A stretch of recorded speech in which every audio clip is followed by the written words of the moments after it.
At Arizona State University, we're bringing world-class education from our globally acclaimed faculty to you. Earn your degree from the nation's most innovative university. Online. That's a degree better. Learn more at asuonline.asu.edu. This is never. I don't think in 3-4 years, however long you've been doing this, that you have ever picked against Ohio State. Here's what I want to preface it by saying. My goodness. Here's what I want to preface it by saying. This is like Christmas for me. Here's what I want to preface it by. Do you want to wear the Wolverine head? I will burn it. It's the arrival. I came in the league, went straight for the title. He's got it! Jeremiah Smith! The Michigan Wolverines shocked the college football world! You know, some people gotta learn how to lose, man. And after all that, it's Ohio State together at the mountaintop. There's nothing quite like the game. Michigan versus Ohio State. This is the Rivalry.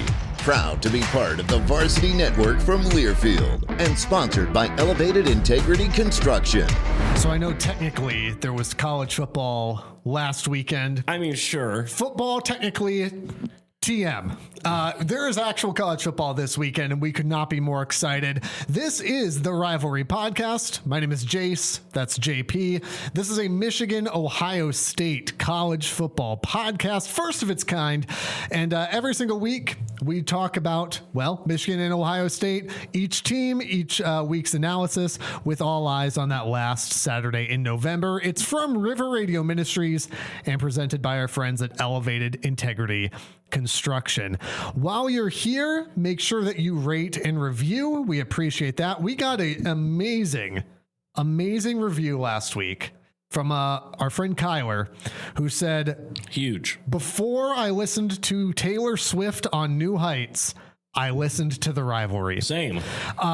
Listen, I don't know if we can top that review, but you're certainly welcome to try. Rate and review wherever you're listening right now is appreciated. On social media at Rival Pod.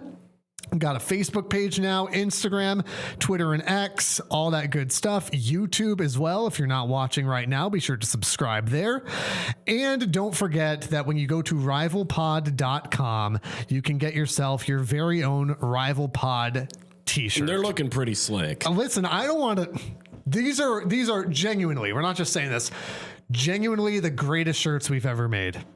We've been doing this, 8 years, 7 years? These are the best shirts we've ever had. Not even close. I have mine on underneath this, but we're starting to get good football weather where it's 60 when I left the house this morning. Yeah. And so I had to throw on the hoodie for old time's sake, just to get ready. And by the way, more on this later, but you can also get yourself some Homage merch because we're an affiliate partner with Homage this year. Which is what I'm wearing right now. Click in the... So if you like this hoodie. Click in the... Go get it. Click in the show notes for that. All right. Let's break the ice with a little bit of a wheel route today. Again, if you're not watching on YouTube, go ahead and do that. Man, I'm so excited because Thursday night is really, there's some decent, there are some college football playoff implication games on Thursday night with Boise State going to USF. I mean, it's Rutgers versus Ohio. I'm going to be at the Bowling Green Lafayette game. Rutgers versus Ohio. What could be better than that? All right. Wheel route question today. Team outside the top 25 that will surprise people. You write these, so I want you to answer it first. That's fine. Because you've probably had a chance to think about this. That's fine. Team outside the top 25 that will surprise people. To me, I don't know how surprising this is, and you might even disagree with this maybe, but I'm going Nebraska. They are right on the outside receiving votes currently. I like Dylan Raiola. I think their schedule's relatively easy for the most part. They have 2 ranked opponents. They have Michigan and Penn State. I think they'll lose both of those. But a 2-loss Nebraska team is still a really solid team that I think has the chance to really cause some problems. I think they play Iowa, Michigan State, Maryland, a handful of those like middle of the road Big Ten teams, but nobody that's out there that I don't think that they can beat. They play like Houston Christian or something week 3, like some crazy matchup that nobody's going to care about at all. To me, it's got to be Nebraska. I'm going to go with a Big Ten school as well. And if you listen to our week 0 preview episode, this will not surprise you, but Washington. I don't understand that. Big believer in DeMond Williams and Jonah Coleman, Boston, the wide receiver. What Jed Fish is doing there is fantastic. I think Washington is going to be a threat. I don't think Washington will win the Big Ten, but I do think that Ohio State going to Washington in late September is a trap game. So you think that's a team that has a chance to, by season's end, crack the top 25? Oh, 100%. Top 20. I think Washington's a top 20 team. Well, after you predicted UNLV and then I saw what they did this weekend. Okay. What you're referencing is UNLV was my G5 winner, but I was joking. And I'd like to take it back and go with Boise State. No, I'm a big believer in what Washington's doing. I think going to Seattle is incredibly difficult. And so, again, I mentioned this as Ohio State's trap game last episode. I will maintain that. Washington comes to Michigan in mid to late October. I think that will be a very telling game for both programs. You will know a lot more about those teams obviously at that point already. But I'm a big Washington stan. I don't get it, but pop off. Let's talk Michigan. Let's talk, and here's kind of how I want to do it this week. All right. So obviously Michigan, New Mexico, not a high profile matchup. Michigan's favored by 107. However, it's a primetime game on ABC at 7:30 at night. I don't understand why we keep doing this. Who's watching that over Clemson LSU? Nobody. Me. I mean, will you be, though? Yes, I will, because I want to see the Bryce Underwood show. Or will it be on your computer while Clemson LSU's on the TV? Doesn't matter. We know the answer. So here's what I want to do. We did some of this last week, but I want to at least give kind of a Michigan team preview of what this team looks like heading into the new season, and then we can talk about New Mexico proper. So the big talking point for Michigan is understandably going to be, this is Bryce Underwood's team. We've been saying, even by the way, before Mikey Keene's injury and all that stuff, when both looked like legitimate options for Michigan because they wanted to use the veteran Keene, kind of in a Cade McNamara type way, we said, or at least I said, I am predicting it's going to be Bryce on August 30th when Michigan runs out the tunnel to play New Mexico. Mikey Keene obviously gets hurt. Don't know. Who knows how that would have actually played out. But at the end of the day, Sharon Moore announces in Monday's press conference, this is going to be Bryce Underwood's team. I think this is, I think it's great in one sense. There's obviously concern.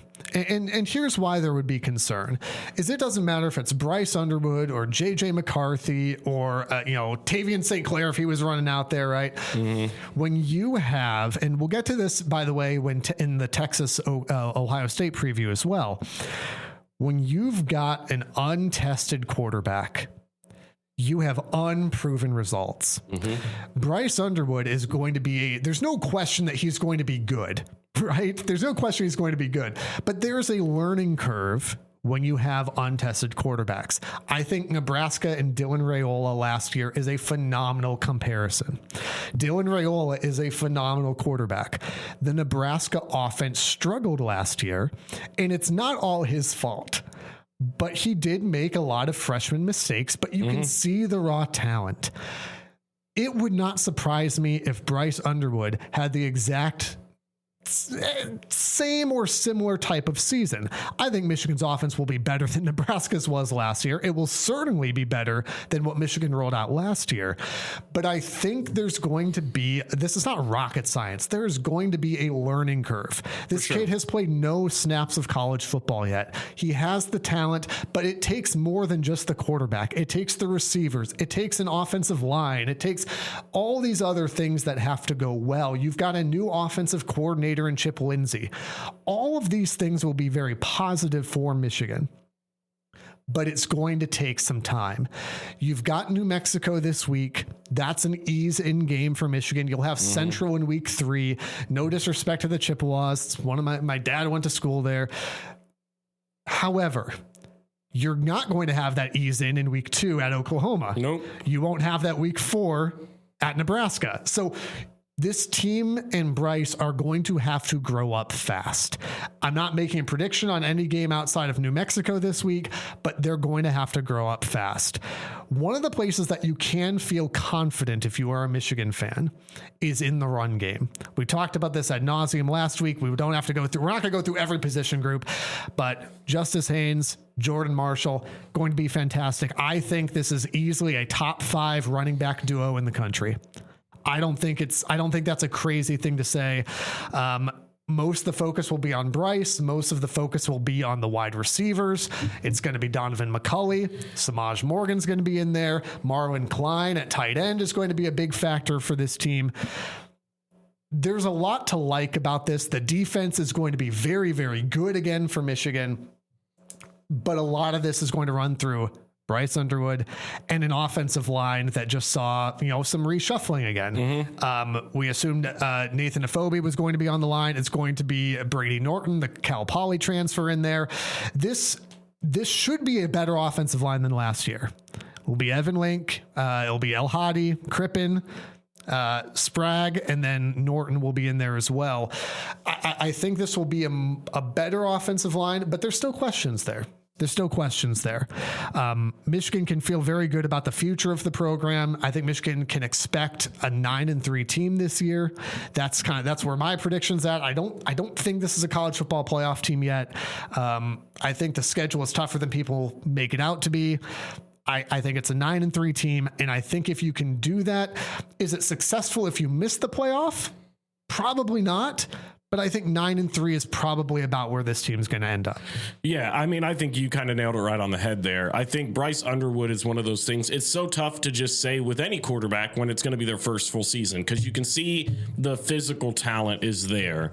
But that doesn't mean it's going to translate. Correct. And while I do think he's going to end up being a good quarterback, I think he's going to have the same struggles year one. Not that he's going to be bad. I think the Dylan Raiola comparison is very fair. I think, and if you got that out of him this season, I think you should be thrilled. Yeah, if you could get that, the way I look at it, to make it more of a comp to a Michigan guy, you're getting an Alex Orji physical wise that can actually pass the ball. and I think if you're a Michigan fan, you're going to take that all day. Yeah. My notes for this game are the same that I feel like it was all last season and all the season before. The Michigan quarterback doesn't really have to do anything. This isn't going to be some game where you're going to come out and you're going to see Bryce Underwood just absolutely light up New Mexico and do that. Not because he can't, but he's just not going to have to. I think you're going to have Justice Haynes. You're going to have Jordan Marshall, the running back duo for the Wolverines. They're going to kind of help get the offense going. That's Michigan's game plan every single season recently. For sure. It's their identity. They're going to run the ball and they're going to do that efficiently. Once they get enough of a lead, it wouldn't surprise me if they even pulled Bryce around halftime or mid-third quarter. Yeah. Let some other guys, let like a Jaden Davis or somebody get in there. Who, by the way, Jaden Davis being named QB2, and I would presume that's because of Mikey Keene's health. For sure. But also, that's... I would like to see the Jaden Davis thing. We don't even have to go into. Is just continues to just be very confusing to me, the way that they used him / did not use him last year. Well, I saw some videos. So as QB2, you assume that's a Mikey Keene health thing. Hopefully that also means that they do feel confident. My hope is that it's not just that, but that we feel confident enough in him to go ahead and have him in that position. Yeah, I was one of those people when we talked, episodes ago, that I thought Mikey Keene was going to be the starter had he been healthy. Obviously, when he got injured, I knew it would be Bryce Underwood, but I thought Keene was going to be the day one starter. Not that he would finish that by season's end, but I thought that they would try to prolong Bryce having to go out there as much as they could and let him kind of adjust, get some maybe like him coming in the second half of this New Mexico game when you're already up 30-3 or whatever. You thought they'd have kind of the JJ package. Yeah, something like that, where they can let him kind of adjust to the tempo, let him sit back and learn and adjust, and before throwing him in. Obviously, that's not going to happen. I did see stuff that was a little concerning with Jaden Davis. Not anything that's like, this is why you shouldn't trust him, but just with his release, how he brings the ball all the way back down to his hip before he does that, just some simple things the coaching staff's trying to correct. And so I look at that and I'm like, man, year 2 now for him because he was a true freshman last year. So I'm looking at that and I'm like, man, that's just stuff that's got to get cleaned up to be able to be a legitimate starter for a program like that. And my question would be why that wasn't the case last year, right? And again, I'm not. People want to look at the spring game and go, "Oh, this was terrible." We said this at the spring game episode. It's a spring game, and people put way too much stock in that. For sure. Way too much stock in that. That was also, 6 months ago now, right? Yeah, and those are things that can be corrected, and I don't think he's going to have the pressure, but I do feel, and you might disagree with this, I do feel like his story is going to be very similar to what we saw with Ohio State, and honestly, what we're seeing now with Lincoln Kienholz, but more recent with Devin Brown, where everybody's kind of going, well, what is he? Who? Like, he's just always kind of there.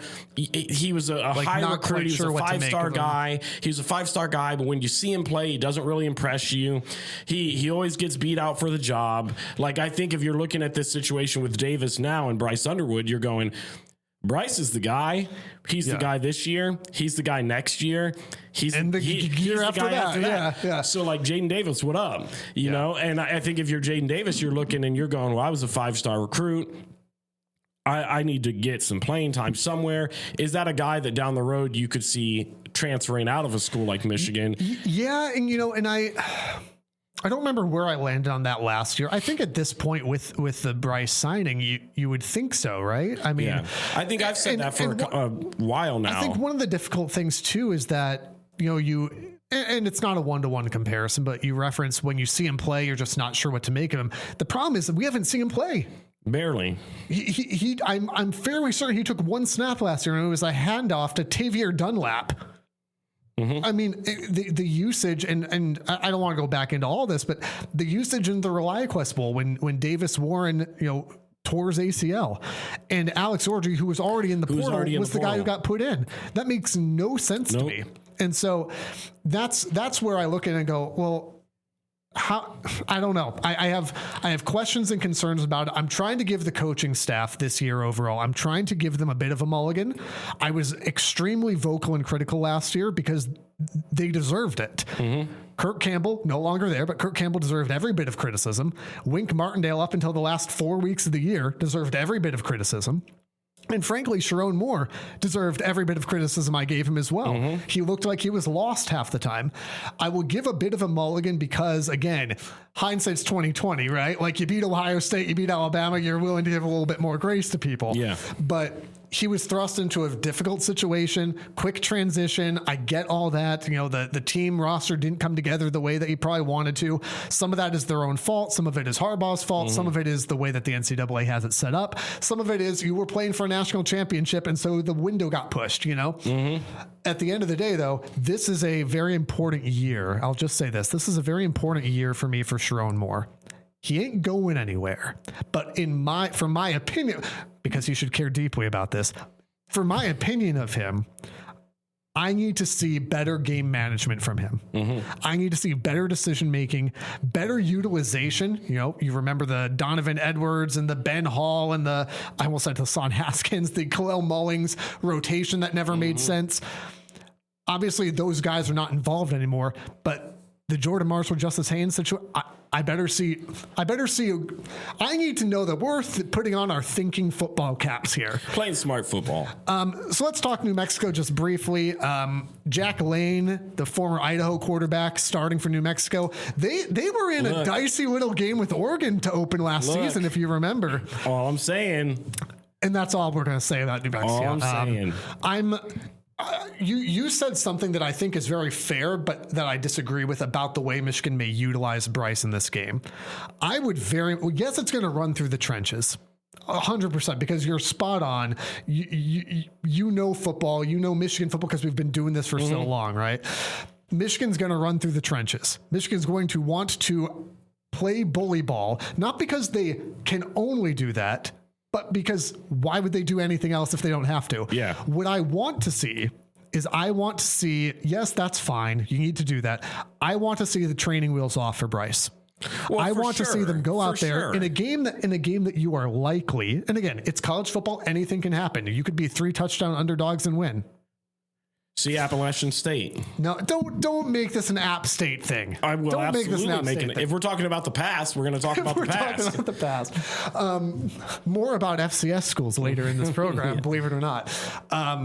But in a game that you are likely to win by 4 scores, I would love, like in a game where you are likely able to get away with making mistakes, I would love to see Bryce take risks in this game. I want to see them sling the ball around the yard a little bit. Why? Sure. Because it's not so much about this game, but I'm looking at Oklahoma in week 2, and I don't know from a national standpoint if people are hyping this game up. That is a massive game for Michigan, for Oklahoma too, but that is week 2 is a massive game for how Michigan season is going to go. And so you need Bryce and the team, the offensive line, the wide receivers firing on all cylinders in week 2. So you better let them get it out of their system in week 1. I don't have any question marks on the defense in this game. The pass rush should be a bad time for Jack Lane. Defense should be very, very good. I'd love to see them take the training wheels off. Let Bryce just get it out of the system, man. I'd like to see that. You don't need cautious gameplay to win this game. So don't show me cautious gameplay. You don't, but that's what they do. Like that's the thing. Yeah, I understand. I'm not disagreeing. I don't actually disagree with you at all. I think, of course, like if you're a Michigan fan, you want to see what you got in Underwood. Yeah. So you want to see him take the training wheels off. You want to see him let him throw the ball, especially with the Indiana transfer. You want to see him come in and get a few lob passes and all that. Take some deep shots. You don't see it much with that Michigan offense. And so realistically, I just don't think you're going to give more tape to Oklahoma than you've got to. And I wondered about that too. But I would also say, I mean, how much is Oklahoma going to? Here's what Oklahoma's going to know: whether you operate, whether you play cautious or you don't. Oklahoma's going to go to the game and go, Bryce Underwood is very good. Let's defend it. And Oklahoma's got a pretty stout defense too. So I just don't. I am far less worried about putting film on tape that shows Oklahoma Bryce Underwood might be good. I'm just not concerned about that. They know he's good. So let him get whatever, you want to get as many freshman mistakes out of your system as you can. Go do that. It's not going to matter. You're going to get at least one moment where you get a collective whoa moment from Bryce Underwood. And you will get one moment where you go, oh. You're going to get a whoa and an oh because he's going to look like a freshman sensation who is still a freshman. Give me Michigan 34-6. Okay. Couple sad field goals for the Lobos. We're not crazy far off. That's it. Like I already said before, I think this is going to be a run them down your throat kind of game. I've got Michigan 31, New Mexico 3. I just think you're going to see Justice Haynes. You're going to see Jordan Marshall get a bulk of the carries, and then they'll just kind of cruise control it from there. I don't, as much as I, even from an opposing standpoint, would love to see them take the training wheels off so that I can get a glimpse of what I'm going to be facing come November. I just don't believe it. I don't see Michigan as that kind of a program to do something like that. I don't disagree with you that I think they should. I just don't think that's the way they do things. And so I don't expect it to happen. I would love to actually get a chance to see him fully unleash, get to do whatever he wants, get those mistakes out, see what kind of player he really can be, give you that glimpse, because this is the perfect game to go ahead and do that on. And you're going to get a whoa moment and an oh moment, right? Like you're going to have wild overreactions to either way. Now, again, if he looks absolutely, if he throws 3 picks, okay, that might be an issue, sure. Right? There's a level there. If he throws for 5 touchdowns and 400 yards, that might also be able to be a, oh my goodness. Mm-hmm. Anything outside of that is probably going to be an overreaction, but I expect there to be at least a mistake where everyone kind of goes, yeah, well, that's what you'd expect. Mm-hmm. But I also expect there to be, and I feel like someone else made this comparison, but when J.J. McCarthy's very first game, not as a starter, but when he came in for Cade, Western Michigan, and he kind of like rolls out to his right and just lobs a bomb to, I think it was Dalen Baldwin on the left side over Western, just absolutely launches it, cross-field bomb, goes for a touchdown, and everyone went, oh, this kid's for real. Mm-hmm. I expect you to have one of those too, which will be a lot of fun. Now, maybe though, you feel a little bit like Jason Eck in New Mexico. You're trying to build a champion, but you might not know how to execute it. By the way, I think New Mexico is going to be fine down the road. Just not this week. Aaron and the team at Elevated Integrity Construction have a winning pedigree and a team of All-Americans. They are a juggernaut of the industry. They've built a dynasty of championship builders. For your home, church, or business build, go with the folks who have integrity right there in their name. ElevatedIntegrity.com. We are so thankful to Aaron and his team sponsoring again. Check out Elevated Integrity Construction, elevatedintegrity.com. We mentioned this earlier in the podcast as well. And if you're watching on YouTube at Rival Pod, JP's wearing some merch today, but we are super proud. We are partnering with our friends at Homage this season, affiliate partners, first year ever. Man, so stoked, man. Since 2007, Homage has been helping fans pay homage to the people, places, teams, and moments that matter most to them. Quality craftsmanship, elite storytelling, and trademarked legendary comfort. And if you go down into the show notes right now, in your podcast app on YouTube, you'll see a link there. You can get yourself your own Homage merch. Click on that link. It will support the podcast as well. If you're an Ohio State fan, they got a whole bunch of Buckeye gear. They just put out a brand new Jeremiah Smith shirt. Sick. If you're into that sort of thing, if you're into players who are 0-1 against Michigan, that's great. By the way, I will say this too. As a Michigan guy, or if you're a Michigan fan, you look through there, you go, well, there's no Michigan apparel. Good. They have got, no. They have got some of the sickest, like Detroit Lions, Detroit Tigers gear I have ever seen. I'm gonna have to wear. I got a Lions shirt from them. I got a super sick Detroit Tigers crew neck. Dude, their stuff is just so incredible. It's incredible. So don't fear if you're on the other side of the rivalry with me. Stuff is amazing. So yeah, click that in the show notes. And then we are proud again to be part of the Varsity Network powered by Learfield. Big deal. Varsity Network is a must-have app for college football fans. You get live broadcasts, on-demand podcasts just like this one, and free to download. Find the Varsity Network in the App Store and search for the Rivalry Podcast. Rivalpod.com as well. Get your own Rivalry t-shirts. That's a great way to support the podcast. Custom OSU and Michigan ones as well. It's just, be sure to check that out and be sure to rate and review as well. I know everyone says, hit that subscribe button, rate and review. Smash that subscribe button. It really does help, especially small budget podcasts like this, get in front of more people. It's one of the reasons we're grateful for the Homage partnership, for being with Varsity Network, for Elevate Integrity. And so your rate and review means a lot as well. That is the only football game I think this weekend. Sure is. Michigan, New Mexico. How dare you disrespect Ohio and Rutgers like that? Let's talk Ohio State, Texas, because this is obviously a mammoth deal, both for this rivalry podcast and for the college football scene at large. Man, I've gone back and forth on this game so much. And it's one of those things where I look at this and you've got Arch Manning coming in, and everybody knows how good the dude is. I mean, there's no question about it. The guy's got talent. Everybody knows how good this Texas team is. I don't think there's been any questions on that side at all. I think everybody kind of stands firm with what their opinion is of Texas, but there are so many people questioning Ohio State, myself included. Now, before I say all that, I think I have the same question as everybody else. How good is Julian Sayin going to be? And I talked about it, I think, even on last week's episode. Yeah. Be sure to check that out. The one thing that I think gives me confidence, because I do have question marks with him, is I look at the track record.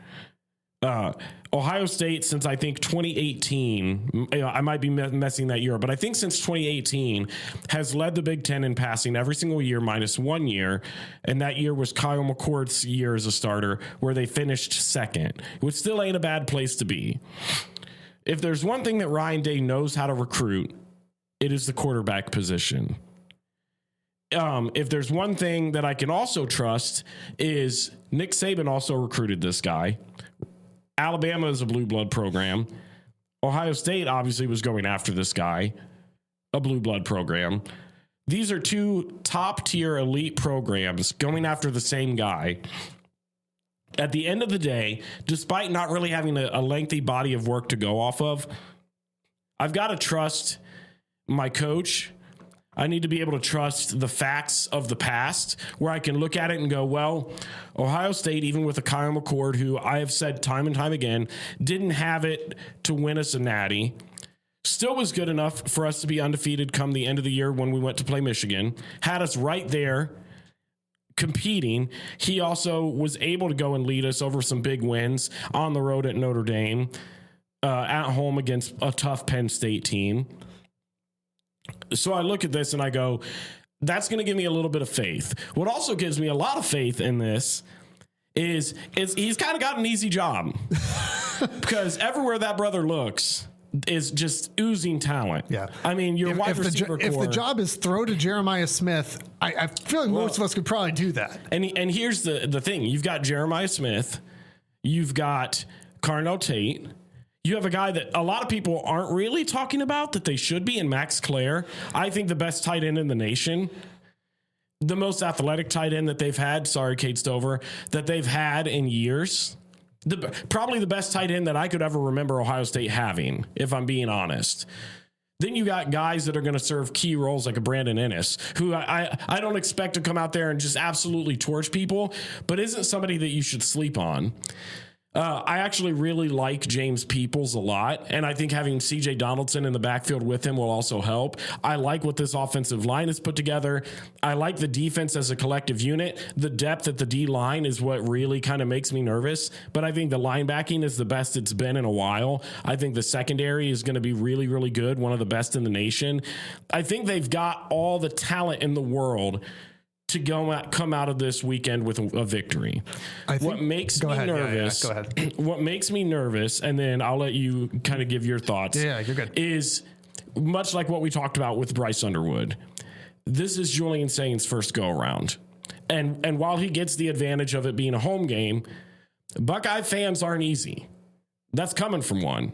They are very critical. That's one of the beautiful things about this rivalry is that both fan bases are so passionate and so nonsensical sometimes. Yes, that is the reason that Kyle McCord left after an 11-1 season where he was this close to leading us to the playoffs.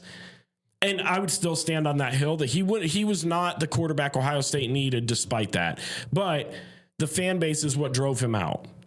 An 11-1 quarterback who was second in the nation in Big Ten, who then went on to Syracuse and put up video game numbers, got driven out of Columbus, Ohio, because he just wasn't there. The expectations at that position in this program are so high, as they should be. Yeah. Yeah. And so sometimes they're nonsensically high. Absolutely. And that's what makes programs like Ohio State and Michigan the programs that they are. Correct. Is because you can go into Rutgers and get a Kyle McCord, or you can go into a Syracuse, for example, and get Kyle McCord, and they build the statue right there at the season's end. You can go look at Colorado, where they literally retire Shadur Sanders' number for going like 8-5. I don't have it in me to talk about Coach Prime right now. Okay.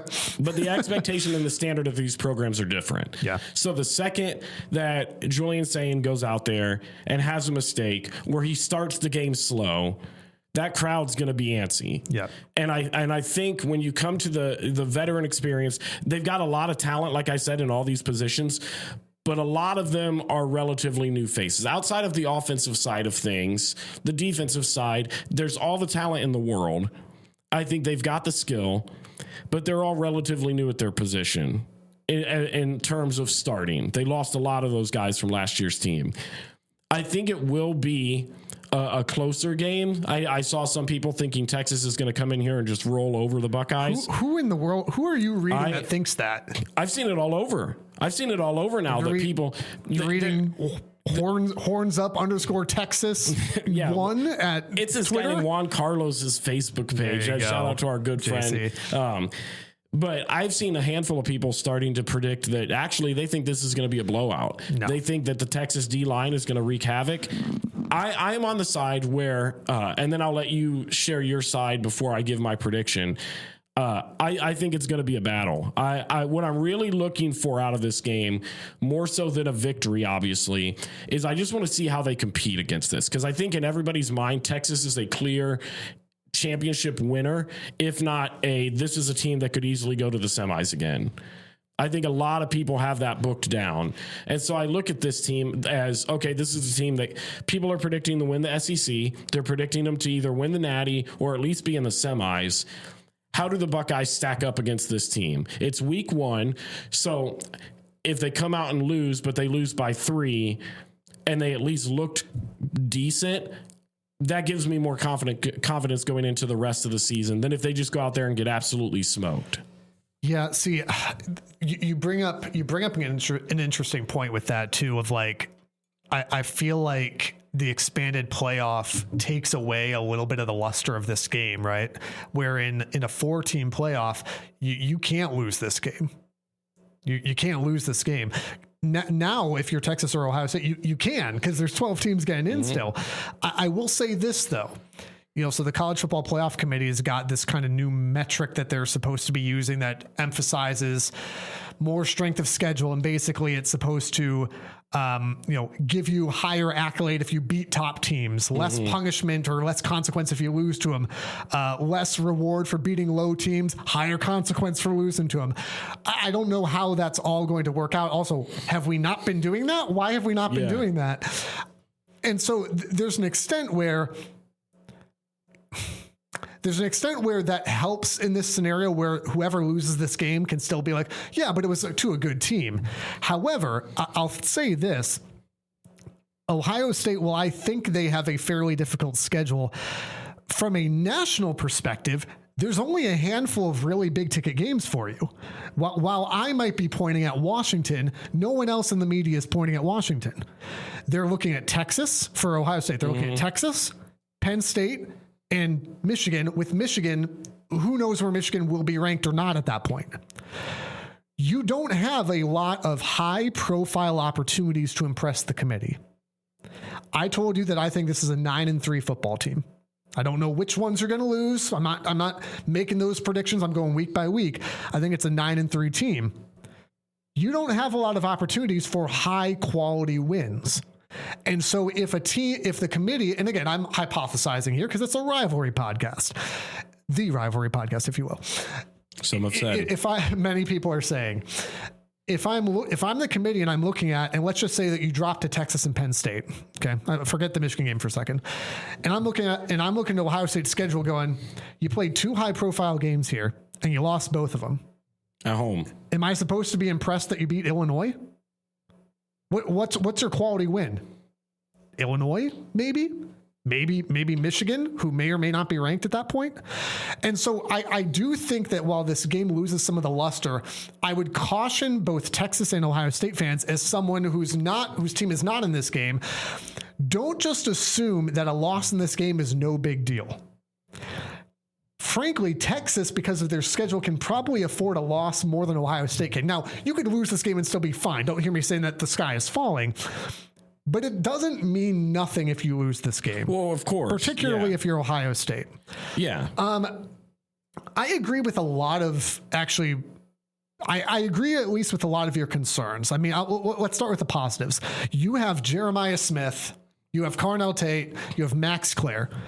Very, very talented wide receivers. You have Caleb Downs, right? You got Sonny Styles back there. Very talented secondary, right? You've got, as much of a Jekyll and Hyde as he is, Igbinosun is back there still to either intercept it or hold you. And it's one of the two. And I don't know which one's going to be on any given play. Where I think there's concern is your defensive line. You guys lost. You're in the same position Michigan was in after their natty, right? You lost a lot of guys. Doesn't mean you'll take a step back because you do seem to have a functional quarterback, but you've got a new defensive line for the most part. You've got a lot of new guys back there. You've got new faces in CJ Donaldson and James Peoples and Julian Sayin. Just because some of those guys were on the team doesn't mean that they had any meaningful snaps. I mean, Peoples had a decent amount last year. But I thought meaningful? Not really. Yeah, but I thought in the time that he produced, but not against Texas, not in a high stakes, high pressure moment. He's never had the chance. And so I'm on record as saying I'm not a big believer in this run game for you. I'm a big believer in Jeremiah Smith, I thought the hype last year before he'd done anything was ridiculous. This is the NFL's best Hall of Fame receiver. I go, this kid is 18. Let's relax. He might get there, but let's relax. Obviously a threat. Obviously an incredible player, right? But I've not seen Julian Sayin yet in any meaningful snaps. I've not seen this defensive line against Arch Manning. And let's not forget that it's not just Arch. Like Ryan Wingo's out there. That's a good receiver. He's good. And so here's where I'm going to end up. I share a lot of concern about just like Bryce and just like you're saying, I have a lot of concern about untested quarterbacks. That includes Julian Sayin and that includes Arch Manning. Now, do I think Arch Manning is more than just your average new starting quarterback? Sure. But I'm also not ready to crown him Heisman winner yet. No, I mean, he at least got a few games under his belt. But again, I would say, I would say, and he played in some other games as well that he didn't start. Yeah. But I'm going to kind of like Jeremiah Smith last year. I'm also going to sit here and go, let's rein it in a little bit. Very talented player. But his first full-time start is in Columbus. Despite Michigan's recent success, not an easy place to play. So I have concerns at both quarterback positions. I probably like Ohio State's wide receiving weapons better than I do Texas's. I would hope so. At the same time, I think there's something to be said for defense traveling. And I have a lot more confidence in an experienced veteran Texas defense than I do Ohio State's. Ohio State's secondary, I think, is very good. But I have questions up front for Ohio State that I think guys like Colin Simmons and Anthony Hill are going to be problems. I like Michael Taft back at the safety position as well. I think that Julian Sayin and Arch will both find themselves under a lot of pressure because Ohio State, with their questions on their offensive line, Texas has got 4 new starters on that line as well. But given the comparison, I like Texas's veteran pass rush presence better than Ohio State's. And in a game where I expect there to be mistakes from both quarterbacks, I probably trust Arch a little bit more at this point than I do Julian. Some of that's because I haven't seen him. Some of it is because I really want Texas to win this football game. But I even objectively, I think if I go in a game of mistakes, who do I trust more? Objectively, it's probably Arch Manning. Not probably, it is Arch Manning. It is. In a game where there are bound to be mistakes with young quarterbacks, who do I trust more? The veteran experience of that Texas pass rush. So I'll go ahead and give you mine. This should be an absolute blast of a football game, by the way. Yeah. I don't know who's talking about teams getting blown out. I've seen it. It ain't going to happen. Seen it until over the weekend when people started all of a sudden changing their tune, all up leading to this weekend. Ohio State's a 1.5 favorite. All I've seen is this is going to be a dogfight. Yeah. And until this past weekend, when all of a sudden I'm seeing people going, you know what? Actually, I think it's going to be a lopsided victory for the Longhorns. We're not encouraging sports betting. I'm just telling you the money line is 1.5 Ohio State's favor. At home, that basically means it's a coin flip and maybe Texas is a slight favorite. Who knows? This is going to be an absolute blast. For those two reasons, my trust in Texas pass rush as experienced, my trust in Arch over Julian. This should be a lot of fun. I could see this going either way, but I'm going to give me Texas by 3. Give me 31-28 Texas. Okay. Yeah, I mean, I've kind of already explained my thoughts behind stuff. I think I don't disagree with you when it comes to the mistakes. I think if you look at these teams, between the quarterbacks themselves, I'm expecting both of them to make mistakes. Yes. And I think that's just reasonable. Ohio Stadium is not an easy place to walk into. That crowd is going to be ready to go. They still obviously are a talented team. I haven't seen enough. I think the growing pains are going to be there for Julian Sayin. I actually, surprisingly, maybe for the first time in this podcast ever, I have Texas 23, Ohio State 20. This is I don't think in 3-4 years, however long you've been doing this one, that you have ever picked against Ohio State. And here's what I want to preface it by saying. Oh my goodness. Here's what I want to preface it by saying. This is like Christmas for me. Here's what I want to preface. You want to wear the Wolverine head? I will burn it here. Here's my reasoning. I've talked about it numerous times already. I think Ohio State, because of the expanded playoffs, and we talked about it last week, I believe.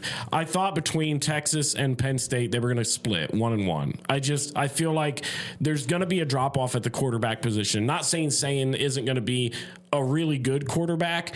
I'm just not expecting him to be the leader that Will Howard was. I don't think he's got the talent yet to even be the Kyle McCord yet. I think he's going to be a weird mix of both. Well, and I would also say too, as much as I don't think, frankly, and this, I'll say it, I don't think Will Howard was like a massively talented quarterback, but he had experience.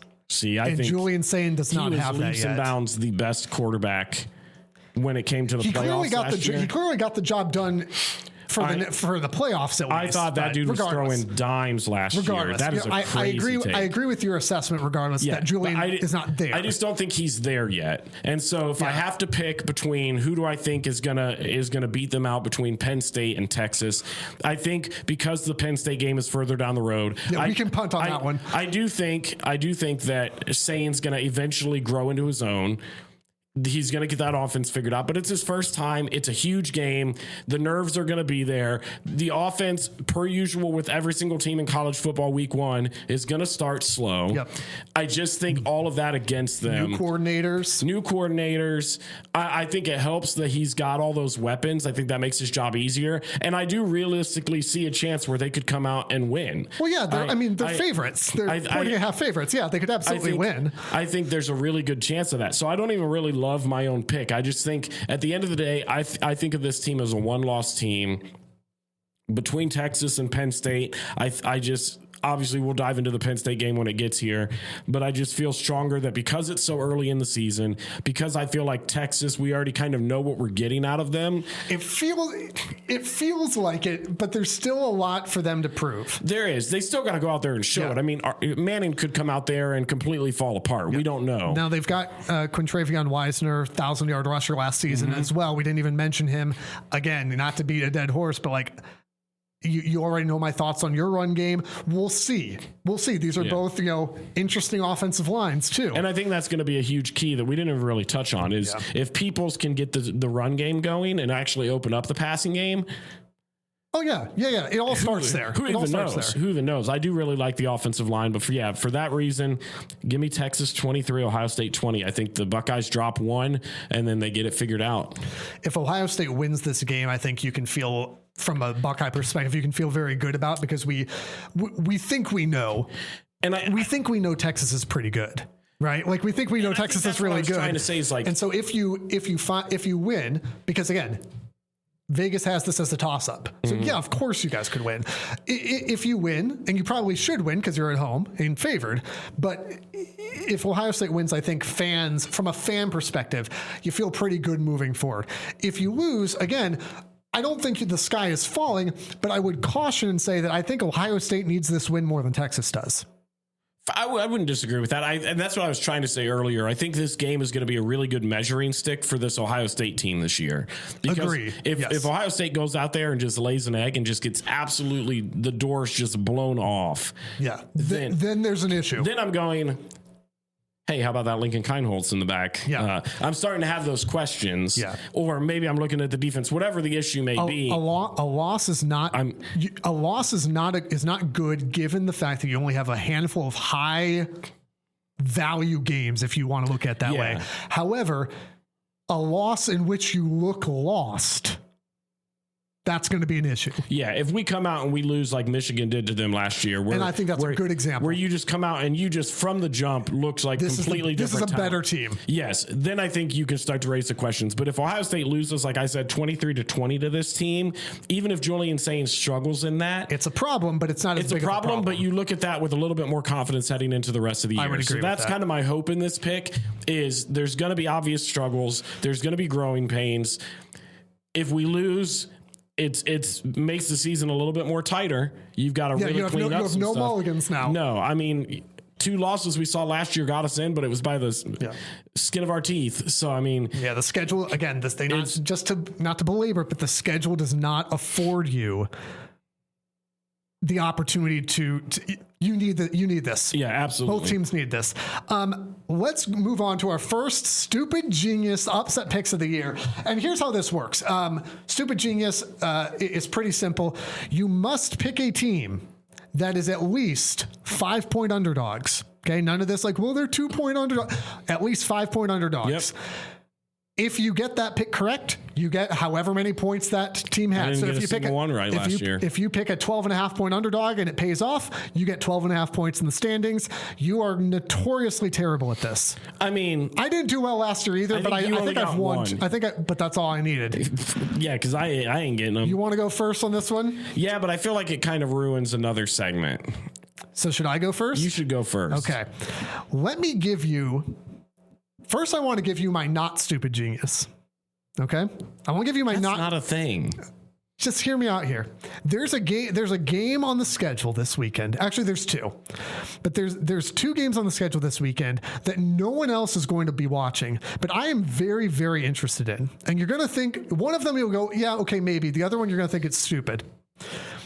One of them involves Iowa State. So, South Dakota is an FCS school. Goes to Iowa State. I watched Iowa State play Kansas State. I thought Rocco Becht was good. I thought the rest of the game was kind of okay. And it feels like there are FCS teams that beat FBS teams every year. And usually they're like, they beat New Mexico or UTEP or whatever. South Dakota is a pretty good FCS team. Iowa State is an okay FBS team, right? They're top 25. I get it. I'm not saying South Dakota's going to do it. I'm very interested in that game. Here's the one you're going to think is dumb. 4 p.m. on Saturday on the Big Ten Network, if YouTube TV gets all their stuff figured out with Fox. They won't. Montana State goes to Oregon. Montana State has been to 2 of the last 4 FCS national championship games. They are returning 20 players who played 200 plus snaps last year. I am very, very interested in this game. Is that your pick? This is my not stupid genius still. I'm just saying, Montana State's been to 2 of the last 4 FCS national titles, including this past season, returning 20 plus players with over 200 snaps. Preseason favorite to win the Big Sky. Oregon's like 30-point favorites in this game, but they're starting Dante Moore as a new quarterback. And maybe you remember Idaho. Yeah, the former Kibbe Dome Idaho team that went into Autzen last year and nearly pulled the upset. I'm very curious to see what Montana State does. My actual stupid genius is Northwestern at Tulane. Northwestern at Tulane. Northwestern are 5.5-point dogs. I really like that they got Preston Stone from SMU out of the portal. Give me Northwestern plus 5.5. No way. Mine is something that we can kind of dive right into. My stupid genius. I've got Florida State over Bama to start the season. Talk to me about this. Talk to me about the dumb decisions you've made in your life to bring you to this point. How much time you got first off? Not enough. I'm not buying into the Bama hype this year. After last season when you had Jalen Milroe and you still were a garbage team. And now Hey, they were knocking on the door of the playoff. Because Nick Saban advocated for them on national television. Now I'm supposed to all of a sudden believe, as I've seen a handful of people saying that Bama's back and they're going to make the playoffs and they're going to go on a deep run and blah, blah, blah. With who and what? Ryan Williams is the only person on that team that I really care to watch at all. That sounds more disrespectful. No, you meant it. You said it. You meant it. I kind of did. I kind of did. Don't back down. No, you know what? I won't. Ryan Williams is the only offensive threat that I look at on that roster and go. It's definitively not true, by the way, but sure, go on. He's good. He's okay. He's no Jeremiah Smith. But I look at this and I go, I don't believe in their quarterback. I don't believe in the head coach. And I just don't think that this Alabama team is the Alabama that we grew up watching, where Nick Saban was routinely just reloading. I think it's going to look a lot different now. And I just don't buy into it. I think they've got the talent. I think they're a better team than Florida State. I just think because it's on the road, I don't think that they're going to be as well coached. I think that crowd's going to be rowdy. I think Florida State went like 1-11 last year or whatever, right? Doesn't matter to me. I don't even know if that's true, but they were bad. My defending champs. Here's the crazy thing is that I actually don't hate this pick. I just like giving you a hard time. I nearly made this pick. I couldn't do it. Good. So good. Honestly, good on you. I couldn't make this pick. For a lot of the reasons that you gave, I did not. Again, this was not my pick. I think Alabama will win. I would love for Florida State to win this game. I think Castellanos has run his mouth all off season, which I don't like, but I know that's your style. And so I like that. I like Mike Norvell. I know he had a rough go last year. Mike Norvell, that's fine. I like what he's doing. I have, again, concerns about Ty Simpson as a new starting quarterback on the road. No way. The same thing we've said all this podcast episode. I have concerns about him on the road. And by the way, no Jam Miller. That is a huge issue for Alabama. No Jam Miller. Justice Haynes, I think, transferred out somewhere. So, and I agree with you because I said this last episode. You can go back and listen to it. That Alabama being ranked in the top 10, I think they were ranked 8th in the AP. Yep. I'm not maybe as down on them as you are, but I'm looking at it saying that they are operating. The national media is operating based off Saban era nostalgia and vibes. It would not. I mean, it would surprise me, but not shock me if Florida State won this game. Because I'm listening to, Always College Football, and I'm podcast right now. And is it McElroy? It might be McElroy's podcast, but he's like taking Alabama to the semifinals. I'm going, my guy. No. So I don't hate that pick. I did take Alabama. We wanted the other two pick'ems that I gave you, because that was one of them, which is why you said it ruined that segment. Notre Dame, Miami, just real quick. Miami, for me. You have Miami? Carson Beck. Yeah, again. That's why you chose Miami? Well, I've got Carson Beck there, and frankly, it goes back to, again, young starting quarterbacks on the road. CJ Carr, which, by the way, as a Michigan fan, this pains us that he's at Notre Dame. However, it's a Lloyd. I'm talking about Lloyd Carr, by the way, in case people are like, I don't get the family connection. Yeah, this is Lloyd Carr's grandson. Yeah, CJ Carr on the road for his first start. I just don't like it. Miami. This might surprise you, because my track record with Notre Dame has not been good. I'm going with the Fighting Irish. Well, now they definitely aren't going to win, because you told me all playoffs that they were trash and they made the national title. And guess what? They are trash, and they were trash. Okay, that's not me saying that they're going to win this game does not also mean I don't think Miami's also trash. Yeah, I'm not a Miami believer. For this game, I just don't like the setup for Notre Dame. I also, because Notre Dame doesn't play anybody, love it when Notre Dame loses. So for sure, but here's where I think they get the edge. Carson Beck is a fine quarterback. Yeah. I have routinely in the past several years picked Miami in these games, and they have routinely let me down. And not this time. It is because I have done the same thing we just got done talking about with Bama. I've thought of the Miami Hurricanes of old. And then I think about it and I go, this is a Miami team that's just a few years ago lost to a Rutgers team in a bowl game. You are the only person who remembers that. That's fine. I still remember it. They no longer have Cam Ward. Carson Beck is a step below that to me. Agree. Oh, yeah. I'm looking at this Notre Dame team, the same thoughts that you shared about CJ Carr. I'm not a believer in him, because why would I be? I'm not saying I'm not a believer in CJ Carr. I'm saying that this is a very tough first start. I do not think I don't think he's good enough to have them be the Notre Dame that we saw last year with Riley Leonard, or even when they had Sam Hartman. I don't think they're going to be to that level. But what I think is going to get them over the hump in this game is they do have two weapons on offense that I think make his job a heck of a lot easier. And one is going to be giving the ball to the best running back in the nation, in Jeremiah Love. Yep. I think that dude's going to have a game. I saw it a couple years ago when Rutgers played Miami and Kyle Monangai ran all over him. That's the whole reason Rutgers was able to win that game. That's a real person, by the way. I think Jeremiah plays for Chicago Bears in the NFL right now. Jeremiah Love is an obvious running back one to me in the nation. Then you have Jaden Greathouse, who has really started to show, I mean, just the past year, but even 2 years ago, I mean, the dude's just been making plays all over. Underrated wide receiver. I just feel like those two combined, Notre Dame's going to have a solid defense.